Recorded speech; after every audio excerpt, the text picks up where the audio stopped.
గ్రామ పంచాయతీ ఎన్నికల నేపథ్యంలో రాజన్న సిరిసిల్ల జిల్లాలో మొదటి ఫేజ్ ఎన్నికల పోలింగ్ 78.58% నమోదు అయ్యింది. చందుర్తి, కోనరావుపేట, రుద్రంగి, వేములవాడ అర్బన్, వేములవాడ రూరల్ మండలాల్లో పోలింగ్ నిర్వహించారు.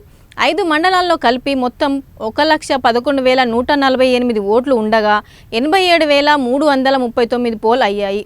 మధ్యాహ్నం 1 గంట వరకు 78.58% పోలింగ్ నమోదు అయ్యింది. వేములవాడ రూరల్ మండలంలో మొత్తం ఓటర్లు 18,825 మంది ఉండగా 15,525 మంది ఓటు హక్కు వినియోగించుకున్నారు. 82.47% పోలింగ్ నమోదైంది.